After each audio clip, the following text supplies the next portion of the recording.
வருடத்தில் ஒரே ஒரு நாள் சொர்க்கத்தின் கதவுகள் பூமிக்கு திறக்கப்படும் நாள்.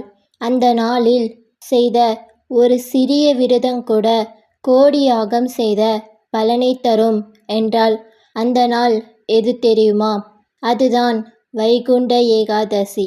வைகுண்ட ஏகாதசி என்றால் என்ன? வைகுண்ட ஏகாதசி என்பது மார்கழி மாதம் வளர்பிறை ஏகாதசி அன்று கொண்டாடப்படும் மிகவும் புனிதமான விஷ்ணு பகவானுக்கான தினம். இந்த நாளில் வைகுண்டம் எனப்படும் பரமபதம் திறக்கப்படும், மோட்சம் அடையும் வாயில் திறக்கப்படும், பாவங்கள் அனைத்தும் நீங்கும் என்று புராணங்கள் கூறுகின்றன.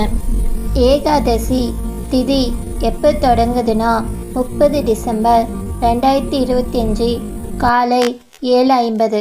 எப்போ முடியுதுன்னா 31 டிசம்பர் 2025 5 மணிக்கு. வைகுண்ட ஏகாதசி முக்கியத்துவம் என்னன்னா, அத்துமீது பாபம் நீங்கும் தினம். விஷ்குண்ட ஏகாதசி என்பது விஷ்ணு பகவானின் நலம் பெறும் நாள், பரமபோகனின் வாசல்கள் திறக்கும் நாள். இந்த நாளில் வைகுண்ட வாசல் திறந்து புராணப்படி பக்தர்கள் அதனை வழியாக செல்வது மோட்சத்திற்கு வழிகாட்டும் என்று நம்பப்படுகிறது. விரதம் நிகழ்த்தியதால் பெரும் ஆன்மீக பலன்கள், பாவ பலம் நீங்குதல், செல்வம் ஆகியவை கிடைக்கும். திருப்பதி இல்லைனா திருச்சி ஸ்ரீரங்கநாதர் கோவில் போன்ற இடங்களில் சொர்க்கவாசல் தரிசனம், வேலூர் தரிசனம் என பிரதான நிகழ்ச்சிகள் நடைபெறும். விரதம் கடைபிடிக்கும் முறையை பற்றி பார்ப்போம். திரு அகாதசி முதல் 2 நாட்களுக்கு முந்தைய நாள் மனதை தூய்மைப்படுத்து எளிய உணவு.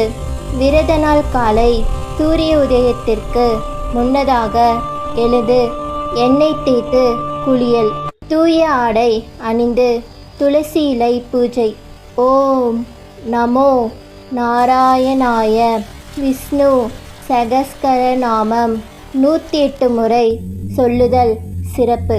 புராணங்களில் கூறுவது, ஒரு பக்தன் விஷ்ணுவை பக்தியுடன் வழிபட்டு விஜயம், தியானம், ஜபம் செய்தால் பாவத்தை நீக்கி ஆன்மீக உணர்வு கிடைக்கும் என்று கூறப்படுகிறது. விரதத்தின் ஆன்மீக பலன்: புனித மனநிலை, பாவ நிவாரணம், சாதக பலன், நல்ல வாழ்க்கை, செல்வம், ஆரோக்கியம், முக்கோடி தெய்வங்களுக்கு தரிசனம் மற்றும் அருள் பெறும் வாய்ப்பு என்பதாக நம்பப்படுகிறது.